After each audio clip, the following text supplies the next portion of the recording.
Hello, fellow writers. I'm Lewis. That over there is Tolkien, and you have found the Scripturient Society.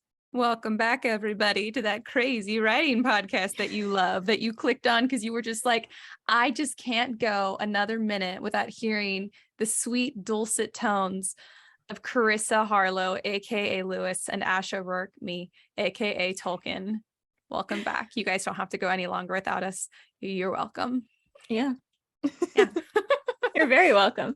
Yeah. I'm in like this insane mood because I realized I always think like, why is it that I like don't get into like these like writing moods like as often as I did when I was younger? And I realized recently it's because I could not be a functioning adult and do this because like the last 2 days I've been in such like a writing mood and I've had a little bit more free time. So I've just been zooming through my rewrite and it's been wonderful.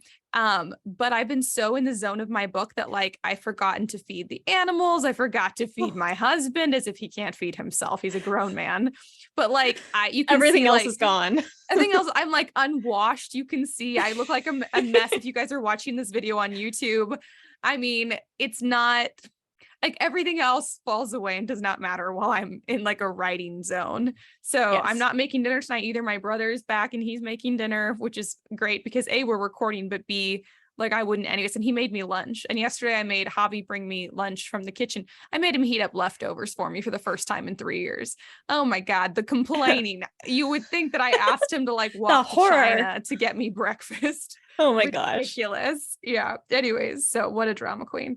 But so if I seem a little like off my axis today, it's because I am, but for completely relevant reasons. Yeah, fair enough. If you're going to be off kilter on a writing podcast, it should be because of writing, right? It's so refreshing. I was like, this is the fun kind of crazy. I like this. I forgot about this feeling. It's a great feeling. But anyways, how has your week been? My week's been good. Let's see what happened. I think I'm legally allowed to say this. I got a notice that's calling me for jury duty. Am I allowed to say that? I don't know. You already did last episode, though. I think so. I told you. I don't think I said it on the episode. But so I'm assuming I think it's you can. Fine. I would assume it's county and it's probably not going to be a big deal or whatever. But yeah, I think they tell you if you couldn't say anything. They'd be like highly confidential. Exactly. Literally 5 days after I got called for federal jury duty. So I have two on the docket right now. What the heck? No, and Flora. I'm so excited.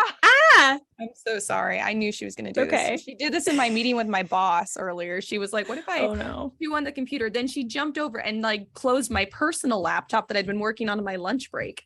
And I was like, great. Thank you so much, Flora. Anyways, sorry. You interrupted your auntie. How dare you?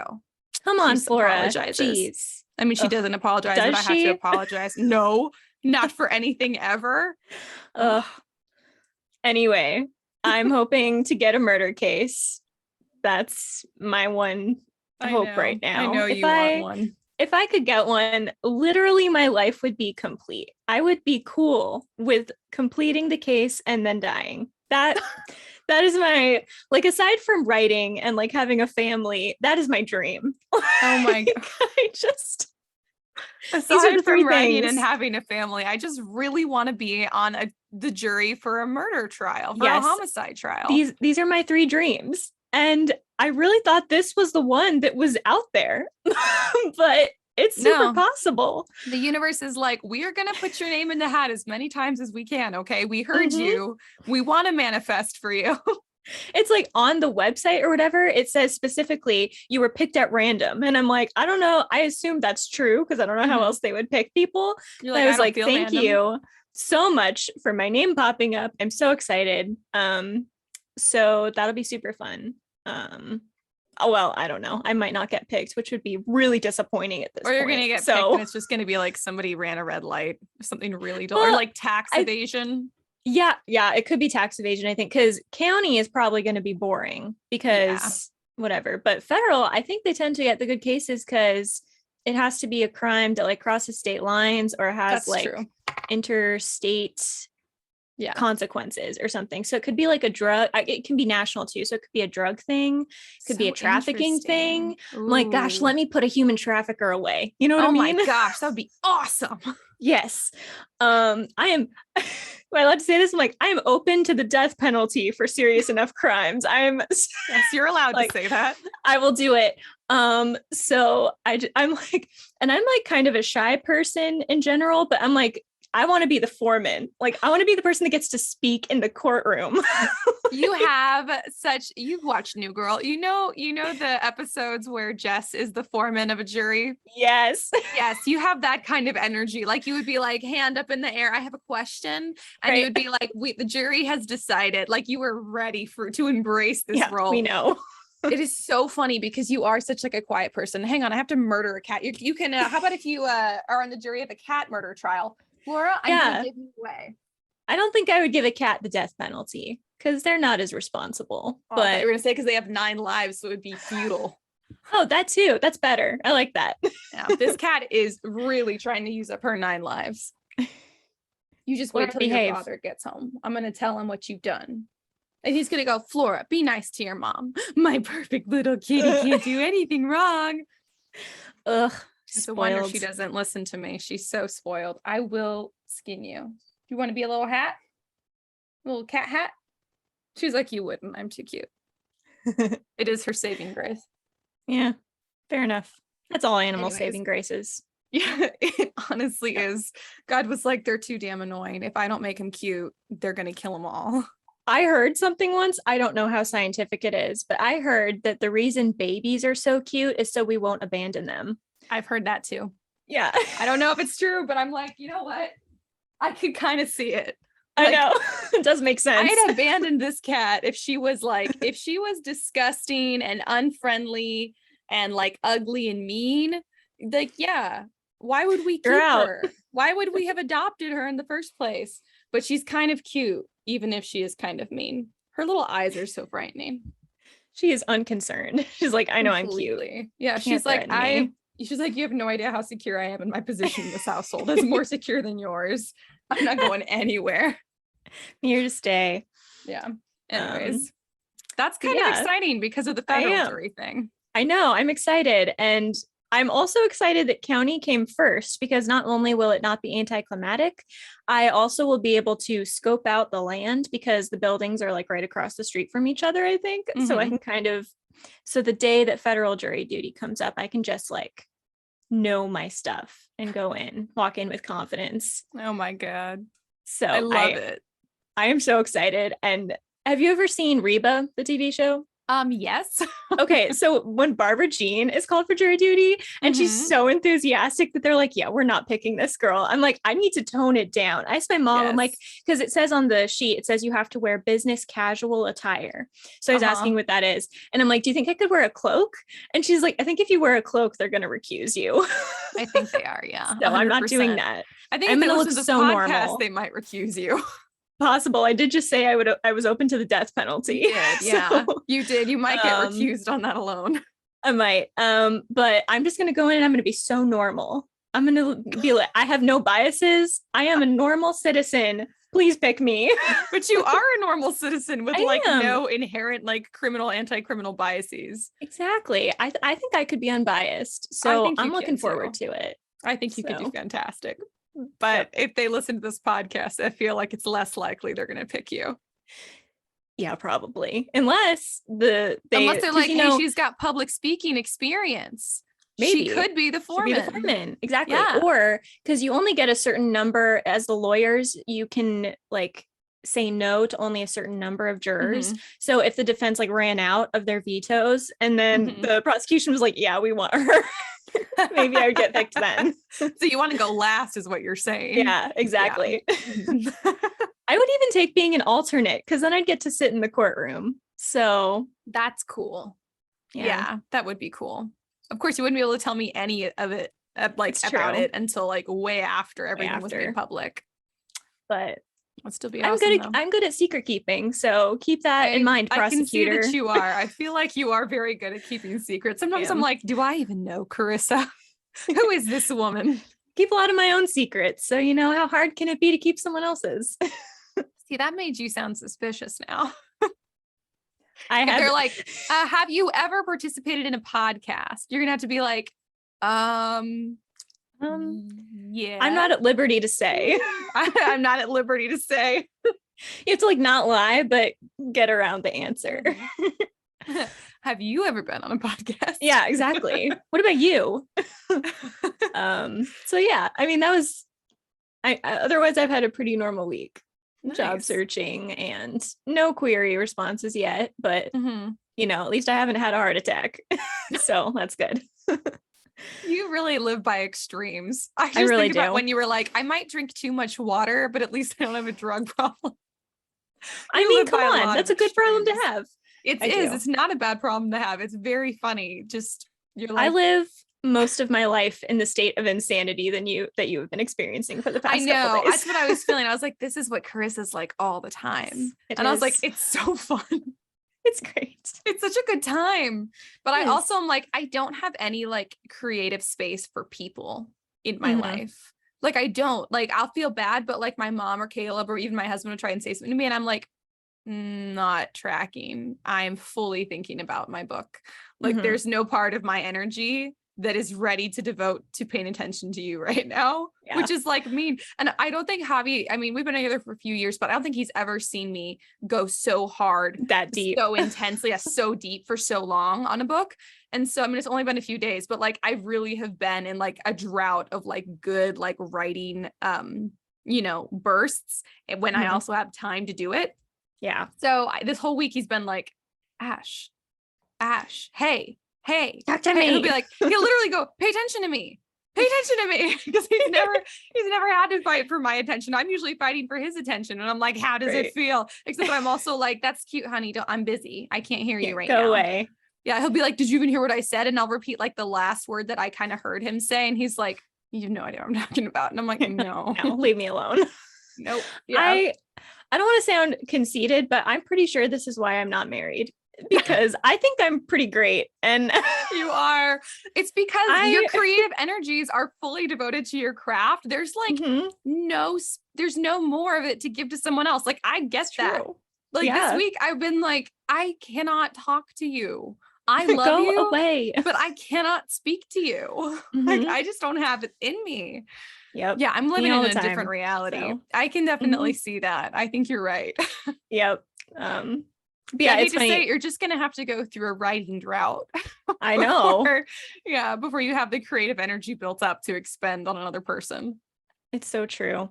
It is funny though, because I was writing and stuff when we first got the puppies, but now I'm like, you know, in my room a little bit more and doing my own stuff. And Aurora specifically will come in and she'll literally just like paw at my leg, like, please pay attention to me. Like Poppy, just like, hello, I'm here. I'm fun. I'm cute. Pay attention. You're like, yes, you are, but I'm busy.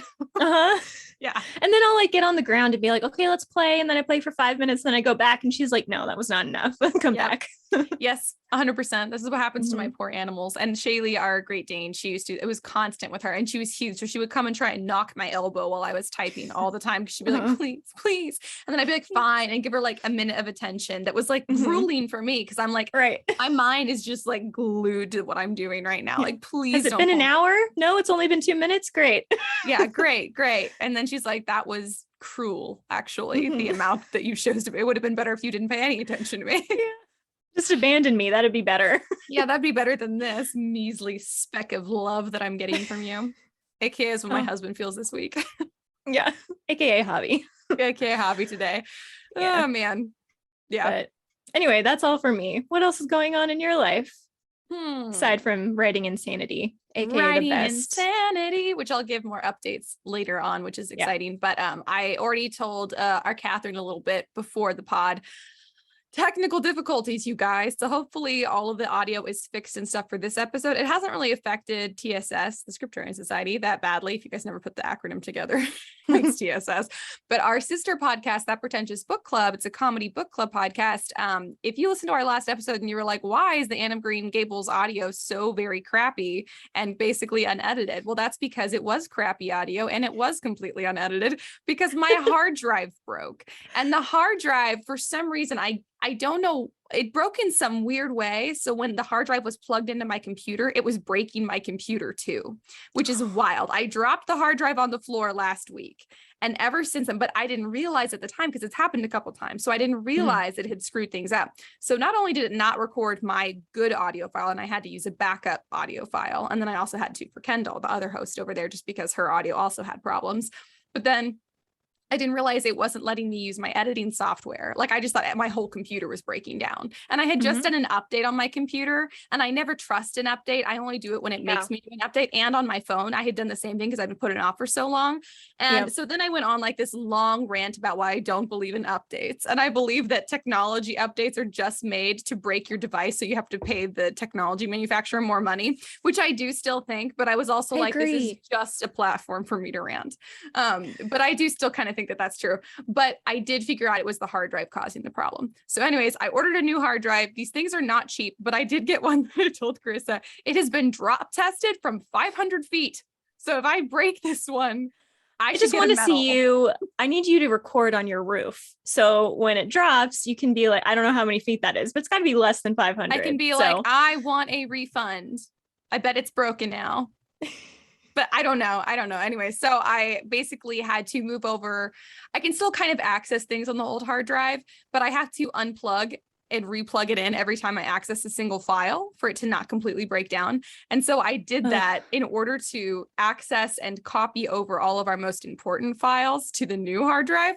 But so that meant we started recording like 20 minutes late or more, because I was just sitting there like copy, paste, unplug, wait for it to realize that the hard drive is unplugged, plug it back in, wait for it to realize the hard drive has been plugged in again, and then copy, paste over a thing. And sometimes it still wouldn't work. So I'd have to unplug and plug it in again for the same file. So it was really fun. And that's that was just today, but I am glad I figured out what it was, because I was very, very upset. I've never been so stressed out. I was like, I'm losing my mind. I was literally like, I quit everything forever. I'm never doing anything again. Dude, so hard drives and computer problems, like I'm done with life. They are the most stressful thing, and they really shouldn't be, but I would legitimately rather be like unhealthy, and like that feels more like fixable. It feels like there's less, exactly. It feels like there's less you can do. Like if I mean, fingers crossed, my computer seems to be working fine. That's the other reason that we recorded so late. I was like, you know what? I'm going to go grab a drink and go to the bathroom, because I'm going to let my recording just test go and just make sure that it's actually recording to the hard drive. And it was, so fingers crossed. But like, do I understand why the first hard drive broke? I'm hoping it's just because I dropped it, but I don't know for sure. Could it be my computer? Yes. Do you have any way of finding out? No. So just giant question mark. We're just going to hope it works. Here's hoping that it works. Sometimes I'm like, we should go back to writing books by hand. And then I'm like, it would be, the problem is like, I'm fast, but only I can read my handwriting when I'm writing fast. And even writing fast by hand, I can't get my thoughts down fast enough. I type faster, of course. So exactly. So then you lose things that you were gonna type because you can't write them fast enough, and then they're gone. So you'd have to do shorthand essentially. You have to come up with your own system. But I think I might. I always think about that. I think I do need to come up with my own system. It basically already is. Nobody can read it but me, so it wouldn't matter. Yeah, I think I'm gonna do it, and I'm gonna do it in cursive. Nice. Yeah. I wish I had more of a reason to write in cursive more often. It's really just signing my name, but cursive is fun. I just write in cursive whenever I want to. And if someone else can't read it, I'm like, that's unfortunate for you. Too bad. Goodbye. Too bad. So sad. Anyways, do we have book suggestions for listeners? I do. I actually listened to the audiobook, and I was surprised that I liked it so much because I struggle with audiobooks. Journey to the Center of the Earth. Really? By Jules Verne, narrated by Tim Curry. It was fantastic. Yeah. And it's so interesting because it's sci-fi, right? And it's so interesting to me, first of all, how many authors are French that I did not realize were French. Jules Verne is French. And two, how much sci-fi has changed, because if you look at sci-fi now, most people would assume we're talking about space exploration, but this book was about, like what's still on Earth, like really deep down. And so it's definitely about the journey to the center of the earth. They do not spend a lot of time in the center of the earth. It's all about the journey, man. It's literally that's the premise of this book. I was like halfway through, I'm like, when are we gonna get to the center of the earth? And then I like read the title. I was like, this is a really accurate title. I think this has been misinterpreted a lot. It's right there. Good. That's super funny. Yeah, but it is really good. And if you guys struggle to read classics, this Tim Curry version was very good. So that does sound really good. I've never read the classic, but I've loved the movie. There's multiple movies. The one I'm thinking of, I don't think it's the one. It's not the one with Dwayne The Rock Johnson, but he is in like, I think it's inspired by. I don't think it's. Anyways, I've seen a couple of them and I like them all, but I like the one that's not the one with The Rock better. Yeah. I haven't seen any of them. I have no idea what you're talking about. They're good. They're enjoyable. Yeah. Even the ones with The Rock, they're really fun. I think that one or the other one. I know Vanessa Hudgens is in one of them when she's younger. Oh, and really? What's his name? Who plays PETA? Who played PETA Millark? Yeah, that does sound familiar. He's in like one of these two. I don't know if it's actually Journey to the Center of the Earth or if it's just like the kind of inspired by. I don't remember which one, but they're in one of them, and it's really. They're both enjoyable. It's like it's right in my zone, like the sci-fi action thing with a little bit of comedy because the movies are comedy. I don't know if the book is. I'm assuming it's not because it's a classic and they're not big on comedy. There's kind of like a dry humor in it, and I think it's just I don't know if it was the writing or the delivery of the narrator, but it was every once in a while I would just be like, oh my gosh, what? And I would laugh. That's so good. It is good. It. And it's relatively short. So in terms of classics, if you guys are interested in that, or Ash. Fantastic. Yes. I mean, I like dry humor. It'll get me through a classic. So I do need to read that. I should add that to our That Pretentious Book Club reading list. Yeah. That'd be a good one. As for my book recs, I read Anne of Green Gables this last week for the first time in my life by L.M. Montgomery. By the way, she's Canadian. Did you know? Did everyone else in the world know that but me? I mean, you told me last week. I had not known before then. Yeah. Or Kendall, one of you did. Well, it's pretty good. I probably said that a little bit last week because Kendall joined us for our 50th episode extravaganza last week and it was awesome.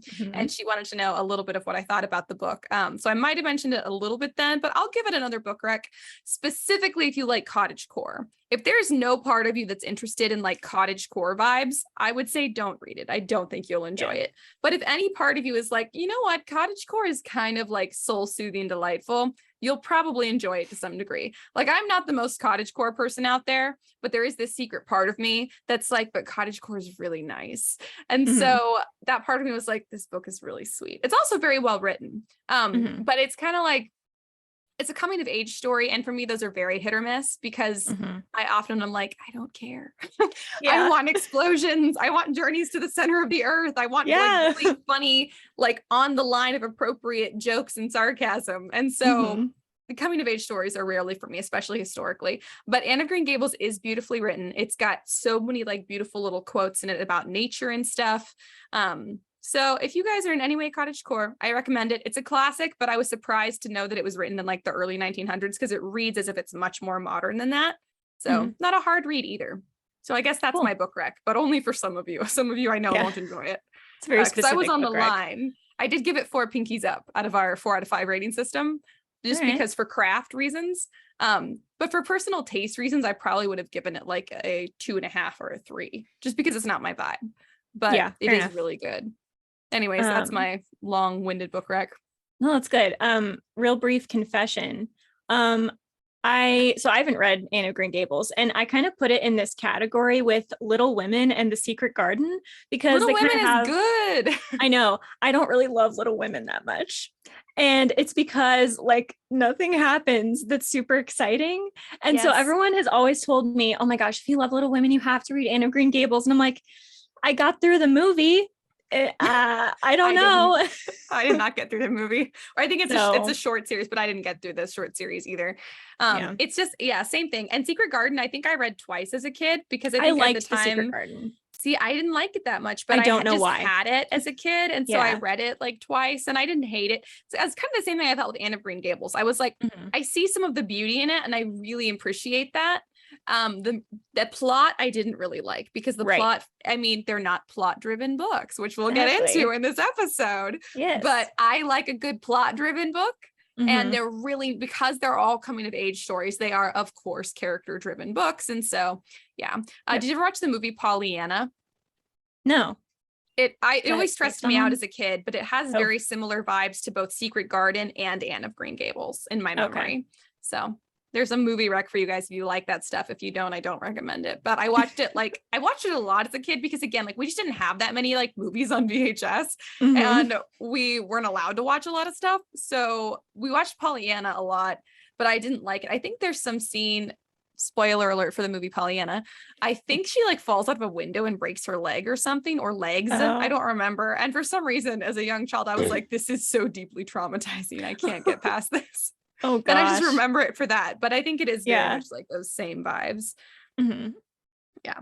But anyways, that's my book rec. What about our word of the week? Yes, our word of the week is phosphene. I assume that's how it's pronounced. Phosphene. And phosphenes are the colors and lights you see when you close and rub your eyes.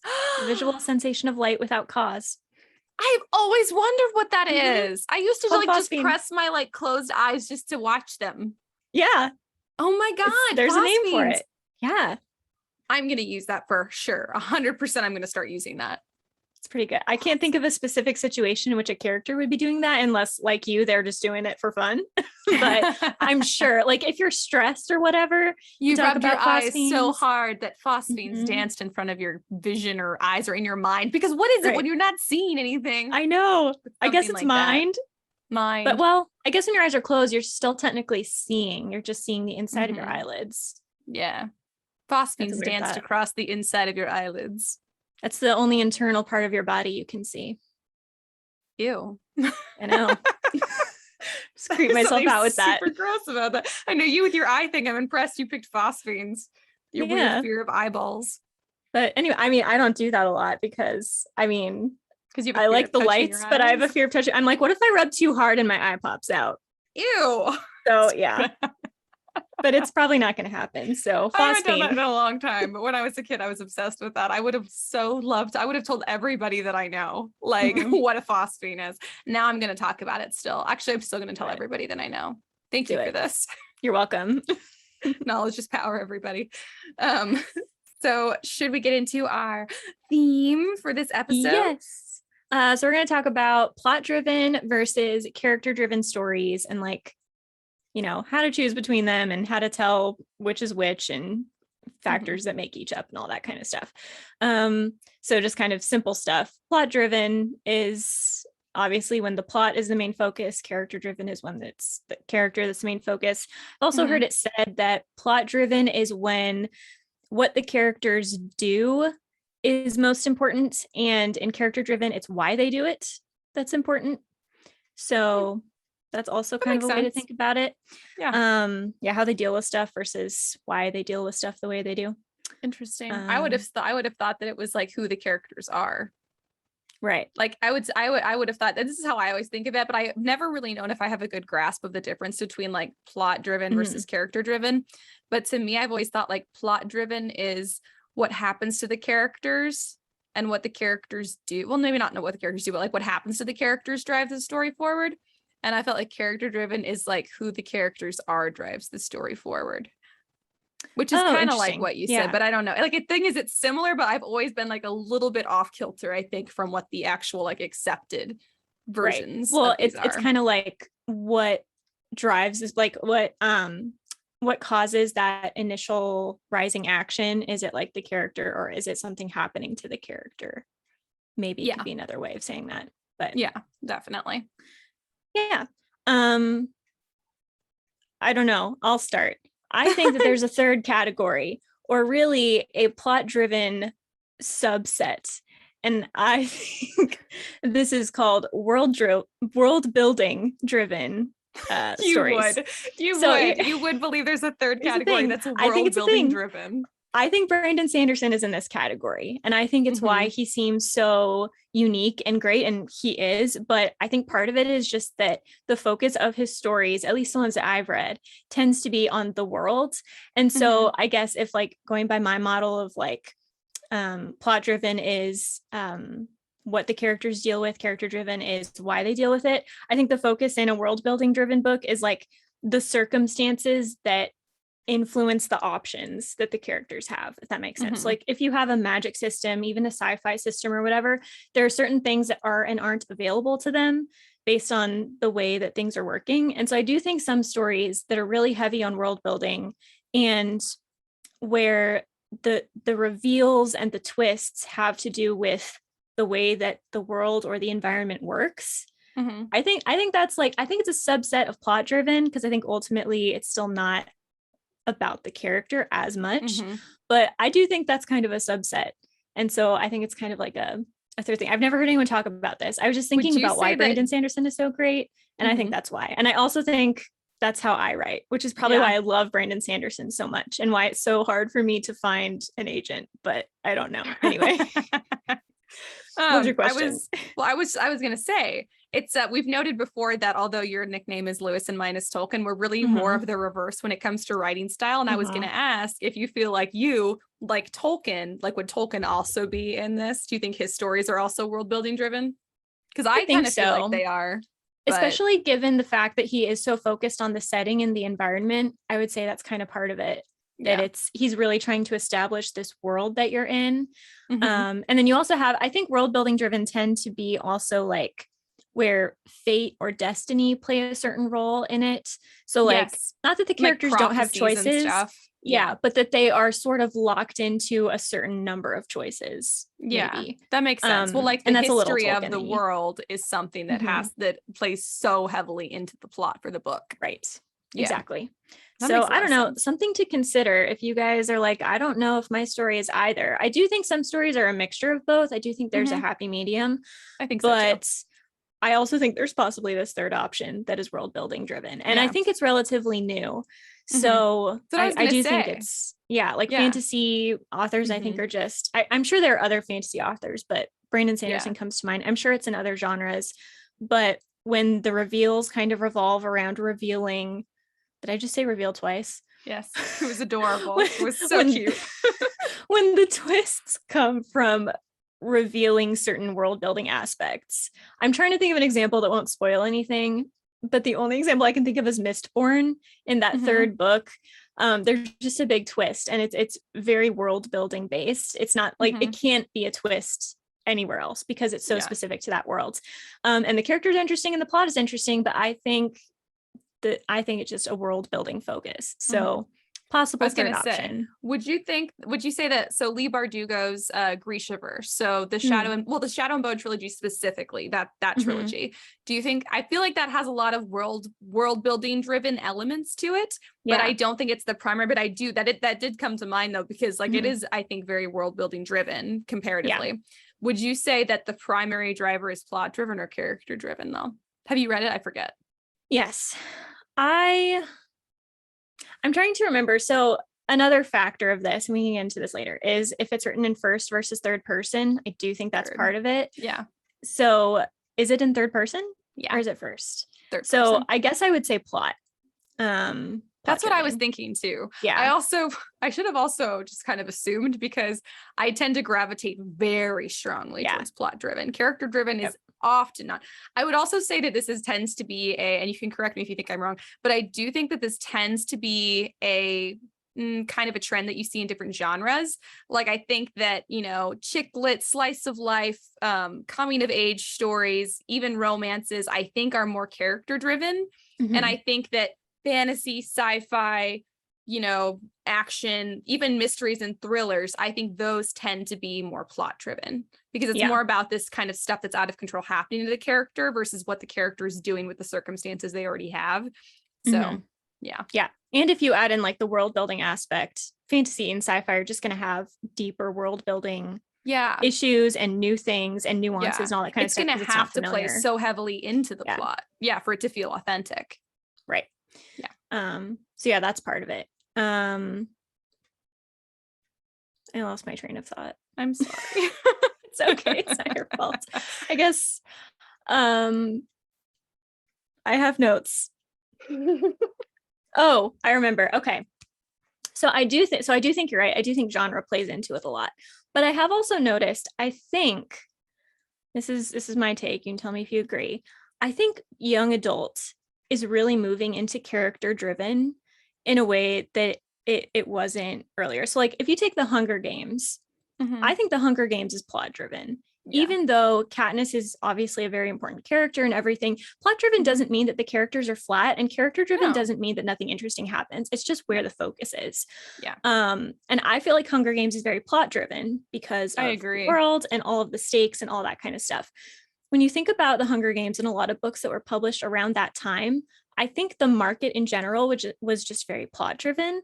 And I think we're kind of moving into this place where I like the whole idea of own voices and representation and all that kind of stuff. I think we're just moving into a character driven focus in YA, even when it comes to genres like fantasy. I think you're right. I think this is why I'm finding that a lot of books are more hit or miss than they used to be, because character driven is just more hit or miss for me. And I notice it's also, I don't want to say that character driven is harder to do well, but because the focus is so much on character, you have to make sure that character is more likable and that people are going to connect with them a little more. Yeah, more relatable to a larger audience, whereas plot is inherently relatable to any audience. Exactly. And it's going to change more. Like there are going to be several plot points as opposed to maybe one, even two. I think the idea of dual first person narrators is really part of this, that like, there's this focus on character, and it's not a bad thing, but it's not a good thing either. It's just a neutral. And I just find that more hit or miss, because if you have a character that's not universally likable, or who has one little thing about them that I don't like as a reader, it becomes very hard to relate to the rest of the book. I don't know that that's an issue with plot driven books. I don't know. Maybe it's because I like plot driven books that I feel that way, but I don't know. What do you think? No, I mean, I think that you're largely right. I think with a character driven book, it's more important in it than it would be in a plot driven book for the readers to connect with and relate to the characters. And so, but the catch 22 is that in a character driven book, inherently the characters will be more specific and harder to relate to for everybody. Like they're only going to relate because authentic people, like there's not two, like the same two people alike, you know? So it's inherently going to be harder to relate to more people in character driven, which is the one thing you have to do in a character driven book that makes it successful. So I think that's why it's so hit or miss. I totally agree. And plot driven, I don't think that, I mean, yes, you can like or dislike characters in a plot driven. It's because your characters can be just as vivid and authentic in either, you know, type of driving force. But I totally agree that because the characters are not like, whether you relate to them is not as important in a plot driven book. It just, like, it doesn't matter quite so much if you relate or not. But so it's just not really hit or miss, at least as far as characters are concerned. It's not hit or miss because that's not the point. But yeah, if character driven, you don't relate to the character and they're making decisions or even having feelings and thoughts about decisions that you completely disagree with, you then feel completely alienated from the main character or from whatever character's perspective the story is being told in.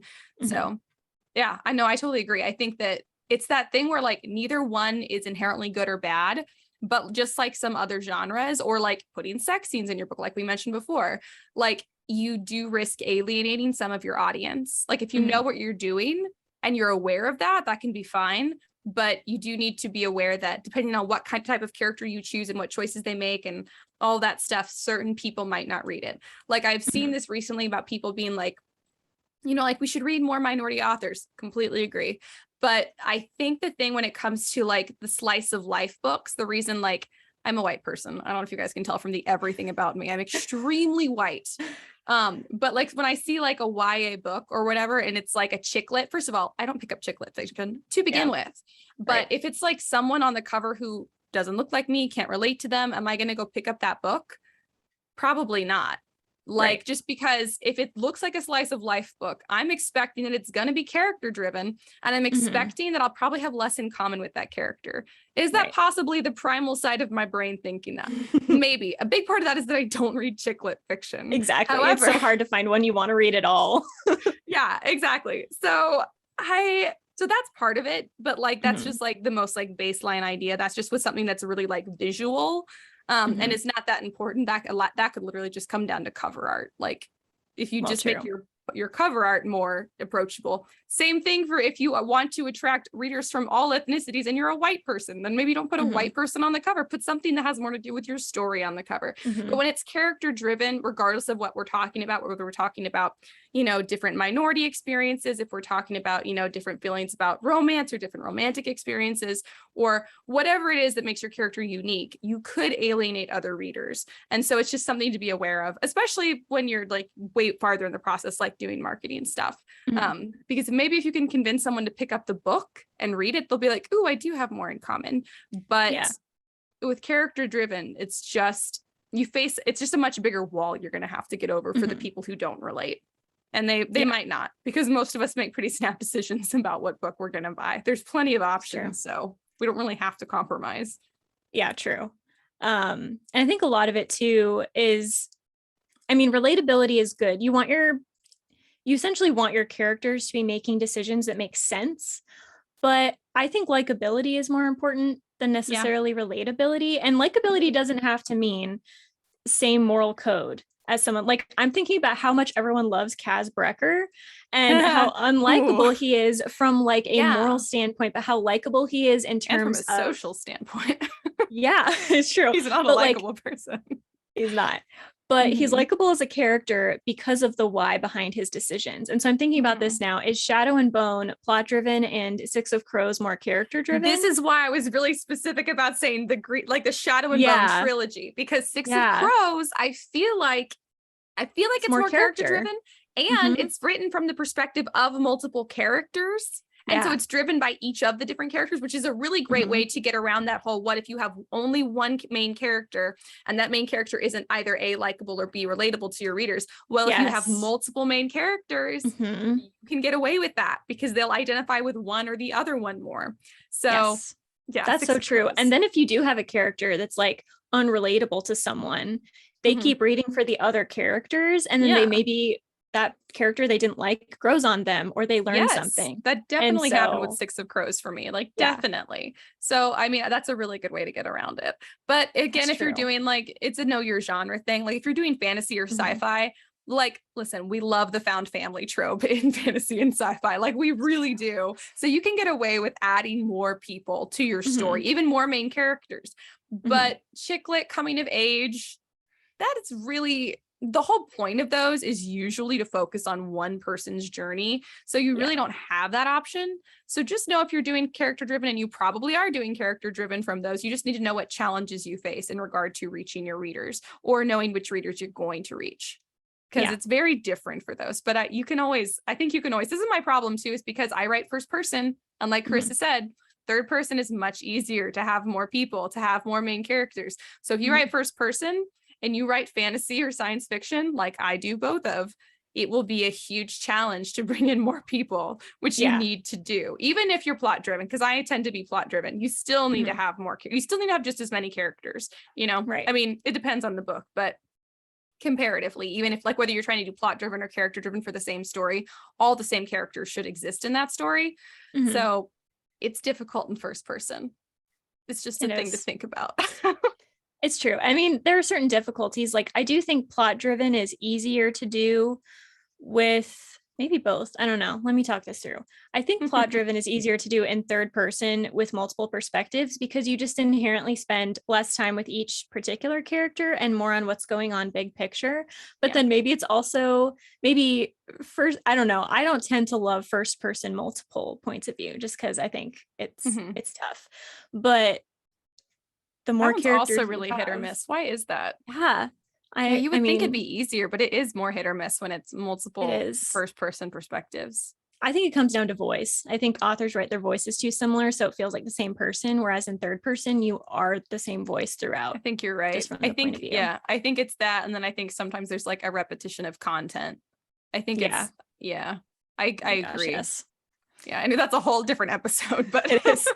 But anyway, so I don't know, maybe third and first person don't have anything to do with it. I guess I kind of assumed first person was easier for character driven because you're in their head already. You can have that really in-depth access to their thoughts. And third person, of course, it's more focused on everything that's going on. You can notice things as the narrator that the character's not going to notice.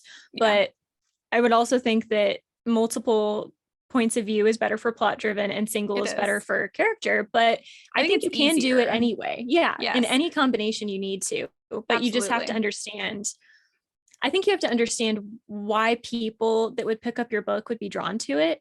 Mm-hmm. This is going to feel not related, but I'm going to talk about it a little bit. It's kind of like in Supernatural or others. There was another show I was thinking about this with, where they start off really episodic, which is really more of a plot driven concept. And then they went kind of like season long arcs, which is a little more character driven. And I think that's why some people get lost when either TV shows or movies or book series kind of change partway through. Yeah. Obviously, the longer something goes on, the more you want to know about characters. It's Murdoch Mysteries. That's the other one I felt did that.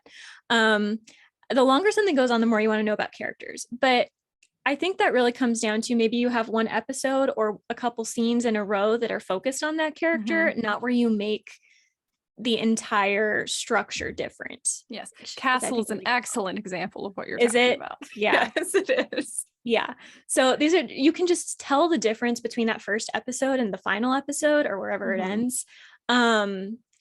So I think that can happen sometimes.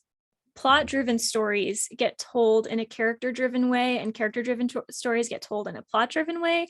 And I think that can confuse the people that thought they would really like the book. This is why I think YA is really hit or miss for me right now, because a lot of the YA fantasy I think is trying to be character driven, but with plot driven concepts. Yeah. And so that can just, I mean, again, there is a happy middle here. These, I know we mention them a lot, but Percy Jackson and Harry Potter are excellent examples of this. Yes. I think they tend to be both.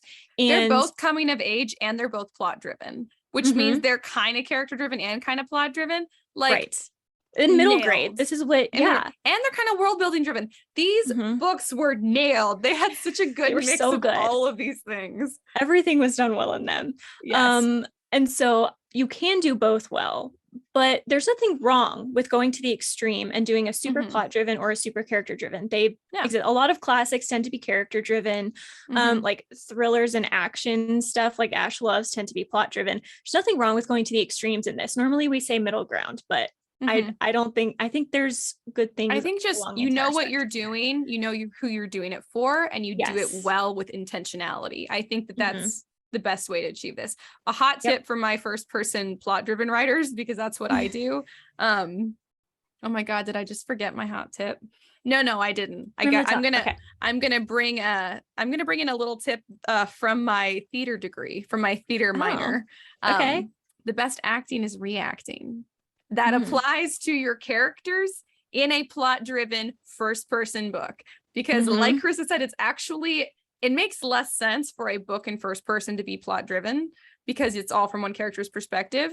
So if you're finding that your story is plot-driven, but your character is having to like struggle through, and it feels like you're trying to have your character drag along a story that should be plot-driven because it's first person. So it's just, it's easier. It just is often more natural for that to happen.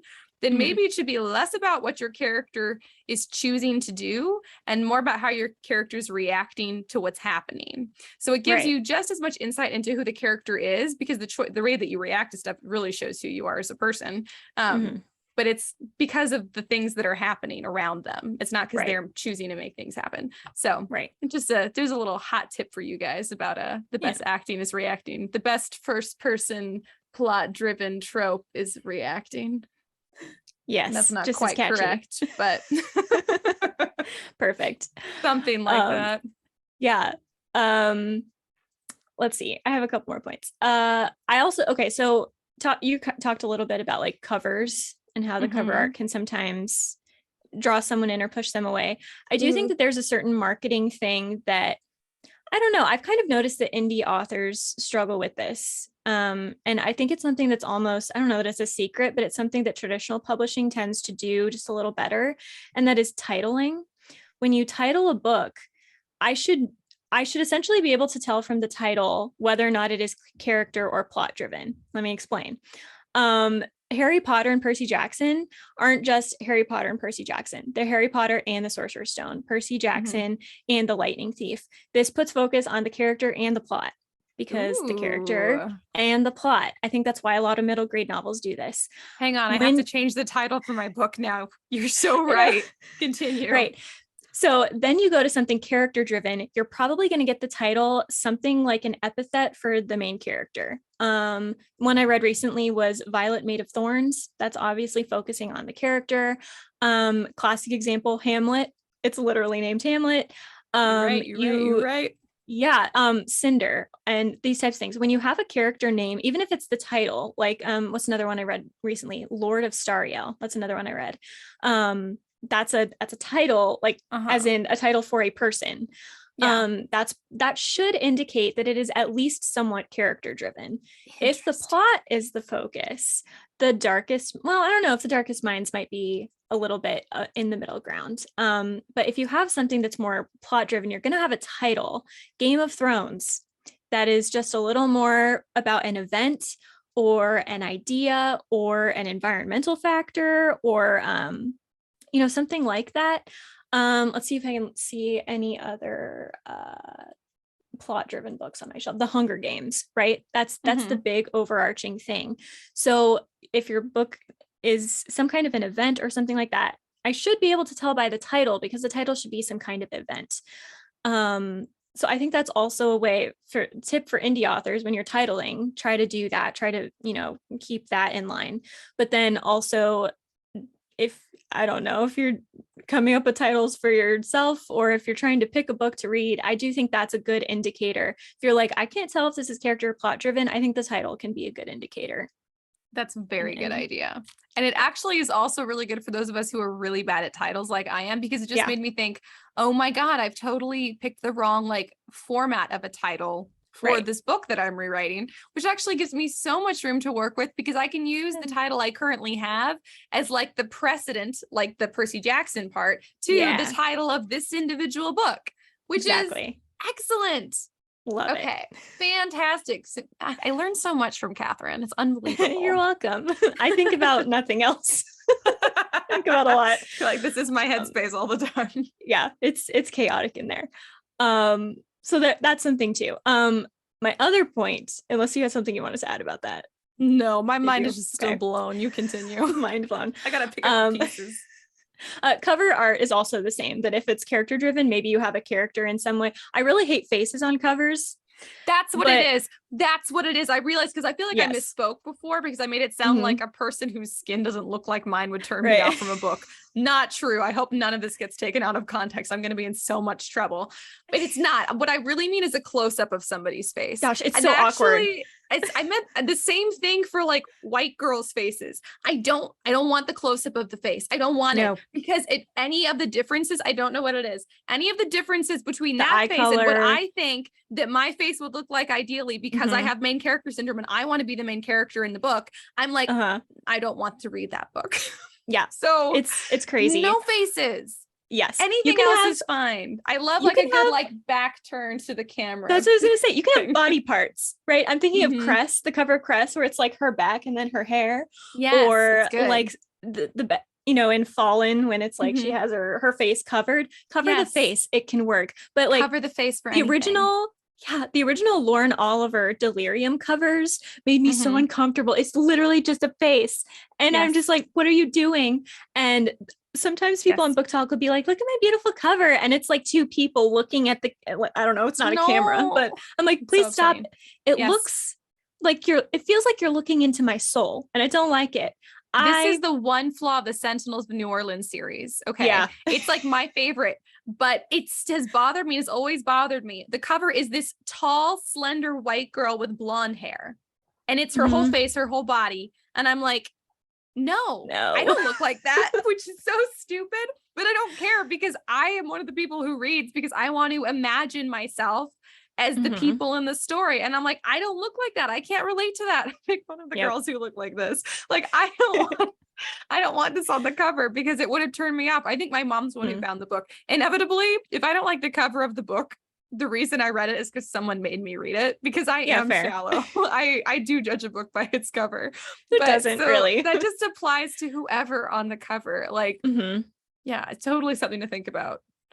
Yeah. It's kind of like, I don't know what else to call it, but Twilight syndrome, where Lexi Potter told me this once, and my mind was blown the way yours was when I said the title thing. Mhm. Bella Swan is supposed to be like in every woman, like she's supposed to be the kind of person that any teenage girl can look at and see herself in. So she is specifically bland so that anyone Interesting. can see herself in her. And I think that's like it. Is Twilight character driven? I would say it's character driven I think it's because it's character heavy on the driven. romance. It's definitely character driven. So that's like a tactic for character driven. Of course, like I That's so said, in YA, interesting. we're really into the very specific type of characters now. And that's great. Mhm. And I think that is still character driven. But there is Yes. also something to making the character so relatable that they're almost not a person Yes. themselves. It's a way to make a Um, character-driven story more relatable to everyone versus what we were saying mhm. before, where the Yeah, natural tendency of a character-driven is to exclude people who don't relate or don't like the main character. It's right. kind of a loophole around that. You're Yes. totally right. So that's also a potential strategy. I mean, I don't know what this has to do with the Interesting. covers. It's just her hands. Yeah. But also the title thing doesn't match because the Twilight is from a quote in the book. If it's a quote, does that make it character driven? Because characters speak? I don't know. I don't know that it's a hard and fast rule. I think a lot of Yeah. titles just happen because people are like, that's catchy enough. Let's do it. Yeah, probably, especially the one word titles. Yes, one word titles are big. Yeah. So there's that. Anyway, I don't know if it's the big thing I want to talk about, but I have the most notes on it is I also think a good way to tell if it is character driven or plot driven and whether or not you are sticking to what you want your story to be is how often do your characters kind of gather in a group and discuss what has happened. Because kind of the Pride and Prejudice thing where most of the book is just people sitting around talking, I think that's a really character driven concept. Yeah. And again, nothing wrong with it, but I've also noticed this was really heavy in the Witcher series that I read Mhm. this year. Dandelion and Geralt will just like come together and be like, what's been going on with you for the past 2 years? And they'll just tell each other. And that's Yeah. that's a large chunk of the story. Yeah. And The Witcher was really more plot driven, but I think that made it a little more But the middle delivery ground. of the story was more The character delivery driven. was so character driven. That's so weird. You think about a lot of plays, so like again, Hamlet, it's just like people get attacked by pirates, but not on stage. It's just something they talk about later, right? So Yeah.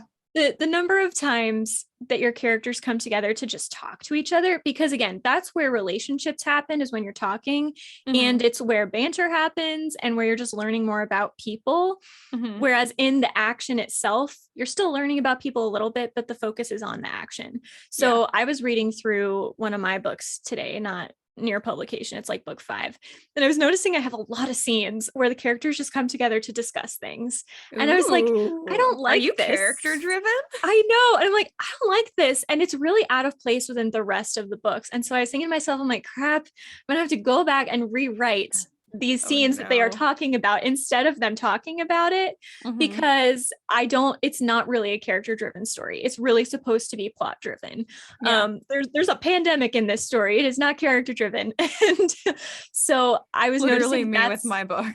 Yeah, I was just noticing that was kind of an incongruency between the two. So if you find that you're like, this is a plot driven story, I'm here for the action, and you have a lot of scenes where characters just get together to talk, you might consider taking the things they're talking about and showing that scene instead. And the reverse, if your book is really character driven, maybe you take some of the scenes that you show the action and you kind of end them early or don't show them and then put them in a conversation later. Yeah, that's a possibility. If you're going for really extreme one direction or the other. Again, if middle ground, then have some conversations like that, but not a ton. I think the Infernal Devices did this from what I can remember. There were a lot of action scenes. There were also a lot of scenes where characters were just sitting around talking. And I think they were a little more character driven, but more in the middle. Yeah. And I think they just kind of like evened that out a little bit. So that's just kind of something I've noticed will kind of indicate to me if it's character driven or plot driven. It's not a hard and fast rule because you can have those types of scenes in plot driven if you're going for more middle ground. Yeah. But generally speaking, you don't want too many discussions in plot driven because you don't want people to be talking about their plans too much. And you don't want to be reviewing what happened in the past. You only want to talk about something once. So if you're going to talk about it, don't show it. If you're going to show it, don't talk about it. That is such a good rule. Let's put that on a t-shirt. Yeah. Guys, seriously. That's what show don't tell means. It doesn't mean don't ever tell. It means don't do both for the same thing. Exactly. Yeah. So that's also something I've noticed is different. And I think I don't know where world building driven fits in here in my examples, but I hold it exists. So. I think it exists. I just keep going back to the Shadow and Bone trilogy because it's an inspiration to me, because you're an inspiration to me with your world building. Like good world building, like Tolkien, inspires me so much. Character driven things inspire me less. Actually, Tolkien's writing style actually inspires me less, which I know is sacrilegious to say, but world building, good world building inspires me because I'm really bad at it. But I think I'm pretty good at plot driven. So it makes me think perhaps I can dip my toe into this other field. I think I have actually with this book that I'm working on. Yeah. Especially in my main whip that is my, what do you call it? Magnum opus. Magnum opus. I got all of the consonants mixed up in that. My I brain think was that's like, it. we don't know. I know. I was like, Magnus opum. Like, no. And then sometimes I say opium. I'm like, no, that's wrong. That's exactly definitely a drug. what my brain was doing. My Magnus opum. Yeah. Did I just mix it up again? Magnum No, I opus. did it right. I mixed it up again. That Magnum opus. Magnum opus. Believe. I literally said this last episode and pulled it off just fine. My Magnum opus was my other whip. And that one is the one that I have said before. I don't feel like I'm ready to write because A, third person, and B, it's going to have to be majorly world building driven. And that is my weakness. So, but I think I'm getting some good practice with this rewrite of my other book. Because they're kind of in the same universe. So I'm doing like a little bit of like the pre-work, but maybe comparatively, this one is less world building driven and more, I mean, it's still plot driven, but it's probably more character driven than the other book is going to be. Right. Because it's all a mixture. Yeah. Yeah, that's true. Yeah. So just on Lead Bardugo I'm again, catching. I'm just gonna like drive home my title theory, right? If you look at Shadow and Bone is a plot-driven title, and Six of Crows is a character-driven title. You're right. So I'm gonna wager, I've not read them, but I bet King of Scars is also character-driven because King of Scars is a title. Who do we know that we can ask so we can bet money and then they can tell us? Yeah. Kendall Into the Fold. Kendall is going to read them, but you know what? A friend of the pod, Into the Fold. It's another podcast all about the Grishaverse. I know that they've read them and they can tell us if it's plot. I mean, if it's character driven or plot driven. Yes. What are you gonna bet on this? $5. $5. Who gets the $5? Because I'm not betting. I'm just waiting to see what happens. I don't know. What else? What do you want me to bet? Like my soul? I don't know. I don't know. I'm trying to think of what's something that you don't like. You have to do something that you don't like. You have to go start a conversation with a stranger. How cute would it be if you fell in love? You have to go start a conversation with a stranger if you're wrong. Okay, fine. Really? Sure. Okay. Now I'm like, I hope it's not character driven. I hope this whole theory is wrong. Except I believe in my theory. True. Okay, you guys, you heard it here first. Carissa, aka Katherine, aka Lewis, is going to talk to a stranger if the what's it now? I'm King of Wolves, King of Scars, or is it King of Wolves? One of those. Listen, it's King of something. It's about Nikolai. I know that. Yeah. The Grishaverse. Whatever that one is. If it is not character driven, she's going to go talk to a stranger. Yeah. And then they're going to fall in love and get married. How cute would that be? There's a good little meet cute idea for you chicklet writers out there. It's a good one. You could do a good character-driven story on that. Based on me. Fantastic. Based on me. And my social anxiety. Yeah. And in the story, the character is going to be going to jury duty. Yes. We meet on a murder case. Do jurors count as strangers? Yeah, if you haven't met them before, anyone counts as a stranger. Okay, sweet. Or if you've forgotten them. Good. I would like to think that if you've met someone and you've forgotten you met them, they count as a stranger, because it's like meeting them for the first time twice. This is obviously a very personal experience. This happens to me a lot. You sound confident.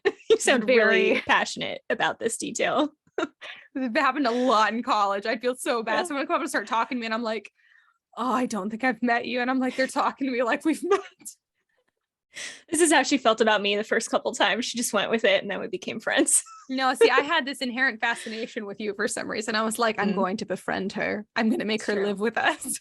And look, now we're doing a podcast together. It worked. Your dreams can come true, everybody. You too can be on a murder jury and make up that one friend. You can make a friend. That's right. You too can make friends.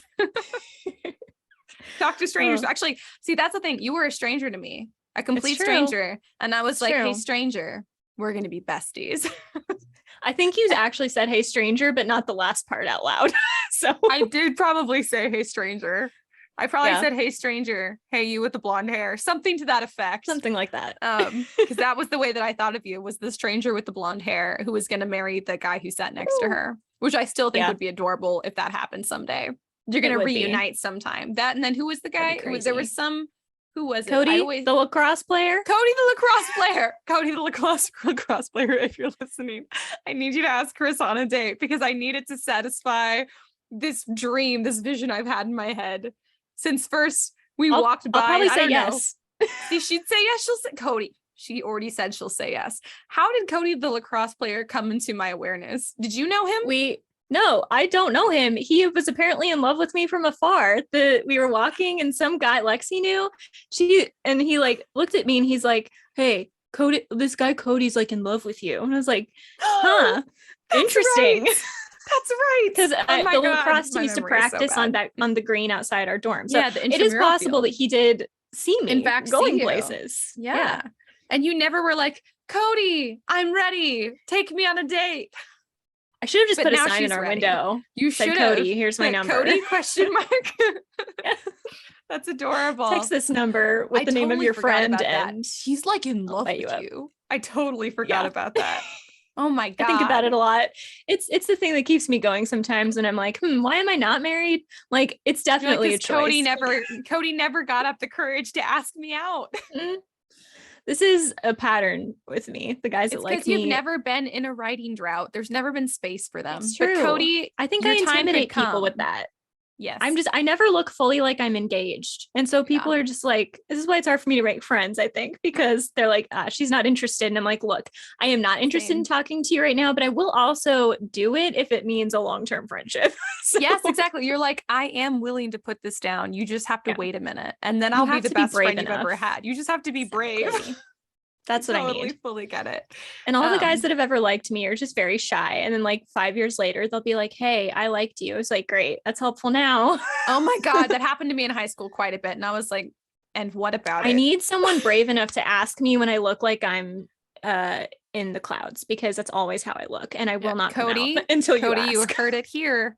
Cody, now you know what you have to do. You made a mistake in college. Now is your chance. Now you know. You just have to fight through the fog of her stories, of her fantasies. Yep. Just tap me on the shoulder enough. I'll pay attention. That's adorable and true. I do remember hauling you out of your room. That's to be a friend or a lover of Karissa's. All you have to do is forcibly drag her away from her writing. And she'll put up with it. And at some point, you'll have great conversations and you'll be like, wait, are we best friends? And yes, that's what it takes. Yep. It's worth it, I think. Oh, I fully think it's worth it. Obviously, I think it's worth it. So, yes. Anyway, so is there anything else we have to say about character driven? Let me look at my notes. What did I write here? Oh, I had another point about The Witcher, but I don't really need to make it. We've made too many good points about friendship to go back now. It's true. I'm like, these don't seem to matter anymore. I think I made all my good points. Those are my plot-driven, character-driven advice points. It's not a hard and fast rule. You don't have to be one or the other. You can go middle ground. Yeah. Some stories are best in the extremes. So. I agree. It's one of those things. It's not like a lot of our other episodes where like one is better than the other. This is truly just, there's different ones. And if you guys want to chat about what are some good writing strategies for the different types of driven stories, we can totally chat about them. But there's definitely no one's better than the other. It's more just like know what works the best. Exactly. You have to know your story well enough to know that. And again, try to title it, and that can help, I think. Yes, so. I fully agree. Now I'm gonna have to retitle my stuff. And on that note, how's your writing going? I just went through my book 5 and was like, oh no, I have to plot driven this stuff. That's not a sentence. I have to plot driven this stuff. Oh, yes, it is. I like that. That's all good. Right. But that was mostly it. I know yours has been more exciting. So would you like to talk about it? I would be delighted to do so. Okay, so sorry, my husband texted me. He misses me. Anyways, so I've been doing my rewrite, and you guys might recall that I was a little down a couple weeks ago, and I was just like, I just don't think I'm going to have the time or the energy to finish my rewrite and the final edits before December. I mean, that was me. I still think that was realistic goal, like as I have a lot going on. But I unexpectedly had more time than I thought I would this week. And so I got to sit down and actually work on my book, and I forwent meals, I forwent naps, because this is what happens. And I think it's okay when it happens in short spurts, and it's not a lifestyle, Karissa. It's just how she lives. But anyways, so I actually got to work on it for like a good long period of time for a couple times this week. And I actually finished rewriting everything. And I told Karissa, I cut 25,000 words out of my final draft. Crazy impressive. I don't know that I've ever done that in one fell swoop. I don't know that I've ever done that ever. I mean, it wasn't like obviously like all one chunk, like I cut a chapter here, a chapter there, part of a scene here. And I just did that going through the whole, I called it the final draft. It's my last final draft. So there's going to be a new final draft now. And anyway, so I just finished that yesterday. Yeah. And then today on my lunch break, I had 3 pages of notes that I took that were like things to go back and check for, make sure like they're consistent, or to change the name of something, or to change the name of a character, to check for like consistent capitalization, or to, just like the little things you think about and you're like, is that a plot hole? I got to go back and check. So I had like 3 pages of those notes. Now I only have 1 page left of those to go through and fix them. And then I'm going to go through the book top to bottom, like just doing like a good old copy edit of whatever there is. I'm going to run a spell check, and I'm going to start querying it. I'm going to do it. I'm excited. And it's so much sooner than I thought. I thought this wouldn't happen until December. So I'm like so happy. I am ahead of the game. And now that I'm like vibing so much and I'm so excited, I'm like, okay, I hope that this energy will carry me all the way through the copy edit, because this thing has already rested for over a year. And before that, it had rested again. Like this book has gone through so many phases with like good chunks of time in between, which has never happened for me before. Yeah. So I feel pretty confident that after this next copy edit and then like one more proofread, I feel fairly confident it should be good enough to query. I mean, the last time I queried it, I got a lot of positive responses, just nobody actually took the bait. So I'm hoping that what they liked in it before, they still like and more. I think it's just much higher quality craft wise. And I was also able to like draw in, like I said, that other whip that I'm working on, my magnum opus. I did it again, because now if I get it wrong once, I'm going to get it wrong 100 times now. Anyways, my big thing, my whip, my main whip that will be my greatest accomplishment, my MO, the thing I'll be known for. So anyways, it's it's given me a lot more energy. I feel like I'm on drugs. Like I have no pauses between my sentences. I am so excited. It's also been so long since I got like into the vibe of writing that like a couple months ago I was like, what if I'm a horrible writer? What if I'm not meant to be a writer? What if I never write a good book again? Like I was having those feelings, and then I did this and I was like, oh my God, writing is the calling on my life. I'm the best writer that's ever seen the light of day. Or not seen it, rather, because the sun hasn't been out, and that's part of it. I do write so much better when it's rainy outside. So I had like the lights off, and I was just sitting on my bed writing in the dark, because that's with the rain outside and the thunder. Also, the whole last half of my book takes place in a thunderstorm. So it was perfect. It couldn't have been. God was like a gift to you, and I was like, thank you. I'm so unworthy. I needed this, and I'm so happy. Anyway, so oh my gosh. Quite happy with the results of the rewrite. I think it's significantly better. It was about 90,000 words before. I cut 25,000 words, but I did have to add some more content in. So right now it's about 81,000 words. I'm guessing by the time I finish the copy edit, it'll be somewhere between 81 and 85,000 words. Inevitably, my copy edits end up longer. That means there's probably still stuff I can cut. But at this point, after I've cut 25,000, I think a publisher can just tell me what else they want me to cut. Because unless I see some like glaring thing that doesn't need to be there, I don't know that I'm going to be able to drop the word count. But I still think 81 to 85,000 is pretty reasonable, considering the average for a YA is 75,000. So and I think I'm always a little longer. So I think you're good. Exactly. Yeah. So I think I'm in the range. I think I'm in an acceptable range now, even after I do the copy edit. So I'm just really excited. I just got to finish that last page of notes, and then I can do my big copy edit read through. And it's also like going to be the first time that I've read like the beginning to end in a very short period of time. since I That wrote can be it, helpful. because Yeah. I've worked on it in so many like spurts and patches over the years that I've never reworked the whole thing at once until now. So it's going to be kind of like reading a whole new book. So I'm gosh, that's so excited. I think it's Yay. good. I also think that I made a spoiler, there's two different men in it who are vying for the main character's attention. But last time I there's felt a word like for that. yes, but I think last time we talked about this with love triangles. We said that that every character in a love triangle, like both the men in a love triangle, need to be, or girls or whatever, need to be equally good choices for the character, or in some way or other, even if one of them's obviously like the bad choice, like they need to be equally appealing to the main character. And I think before I did not have that at all. And I think I nailed it this time, like with this reread. I changed two of the characters. I changed completely from who they were, like pretty big characters. So anyways, I'm quite pleased with myself. That's my writing update. I finally have like a big, significant Karissa level writing update for you guys. There it is. Oh, I love it. That's so exciting. I'm so happy about it. Like, I feel so accomplished because this was definitely my highest quality fantasy I've ever written. Highest quality book. No, I mentioned it last episode in TMTM. The title is still mine. Eyes Like Poppy is still probably my highest quality, like literary work, but this is my best fantasy I've ever written. So my gosh, I'm quite happy.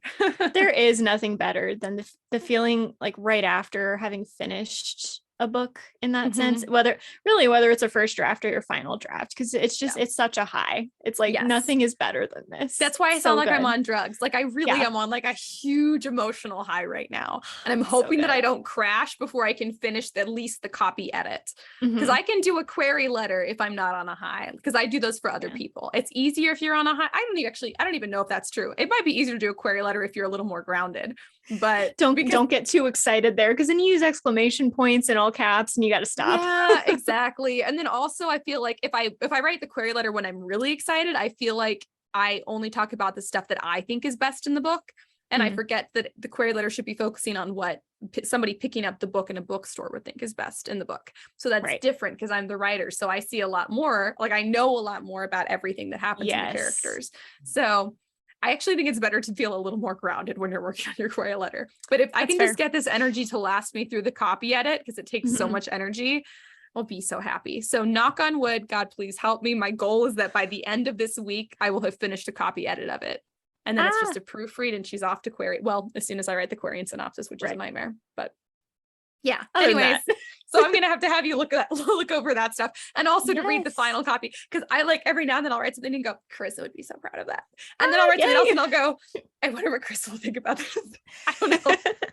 What is she gonna say? I know. So I'm really excited because I also want to finish reading your book, because I read like the first 3 or 4 chapters of the book that you're querying now. That is the one you're querying now, right? Yeah, the one I most recently sent you. Yeah, exactly. And so I'm reading it and I keep going, I have it on my desktop and I keep going to open it and I'm like, don't, Ash, you're in the zone if you read something else. So I can't read anything else. I'm supposed to do a whole book for this week for That Pretentious Book Club, and I'm like, I'm gonna read it all the day of, because I don't want to mess up my vibe. Yes. So my thought is that ideally I'll finish this and then you can read it while I'm reading your other one. Oh my gosh, that'd be so exciting. I'm so excited. I'm literally, if you guys are not watching the video, I'm clasping my hands together like a child and like a little girl. Like a little girl. I'm so excited. So it's times like this that make all of the suffering worth it. Yes. Yeah. Accurate. Nothing else to say. Accurate. Yes, it is. It's all suffering except for a few days of happiness here and there. And it's so much happiness it gets you through all the other things. Yes, exactly. It's like drugs, but without the physical consequences or the dependency. Or is it a dependency? I don't know, because we do end up chasing that high for the rest of our lives. It's true. It's not gonna kill us. So there. So probably. I'm just pull a Karissa thing. It could be cocaine. It could be cocaine and it's not. So get off our backs. Here's this quote, and I'm gonna forget who it's by, but it's something along the lines of find what you love and let it kill you. Oh, and I have that. It's not a screensaver, but it's on like my is it a screensaver? It's on my background, but it's my screensaver part of it. And I'm just like, I think about that all the time, because I'm like, that's so good. This is worth dying over. It's so good. I always think about the quote that's something about writing is easy. All you have to do is sit down at a typewriter and bleed. Is that Ernest Hemingway? I think it's Hemingway. Yeah. I think it is, but correct me if I'm wrong, you guys. I think about that one a lot because I'm like, yeah, it sounds so easy. And at the same time, it takes all of you. All of your life essence. You have to go kind of insane, like you've lost a lot of blood. That's essentially Yes. what it is. Yeah, essentially. Yeah. And then you recharge a little bit and it's so worth it that then you're like, I can do it again. I'll be fine. It's like giving blood. fine. You can't do it all the time. You have to like, make more blood and then you can go get blood again. Exactly. This is getting really gruesome. It is. Is there anything else you want to say about your writing? Nope. I'm less eventful than you. So Happy. Yay. Anyways, if you guys want to keep up with us during the week, if you guys want to let us know what's going on in your writing journey or not going on, both things are a very important part of the process. You can do that. You can contact us on social media. We are the Scripturient Society. You can also keep up with our like little writing tips and tricks during the week on Instagram or our funny writing videos on TikTok, all courtesy of Karissa, aka Lewis, aka Katherine. And you can also email us at contact@storysirenstudio.com. That is our email. And you can also check out that website, storysirenstudio.com, if you want to see some merch, and you can buy that merch and support the pod if you want us to grow. Same if you guys want to grow the writing group for freezies, you can actually do that if you go to Patreon at Story Siren Studio. If you guys want some bonus merch and bonus content from our sister podcast, you can get the same thing there. So it helps the whole production company, which helps both podcasts. So it's like a win-win-win-win. If you guys want to go check that out. But if not, if you guys wouldn't mind just leaving a review, it's free. We love it. It makes us so happy. You guys are wonderful. And we're so glad that you show up. And I think that's everything that I've got for you guys. So until next week, keep writing. And we'll see you on the next page.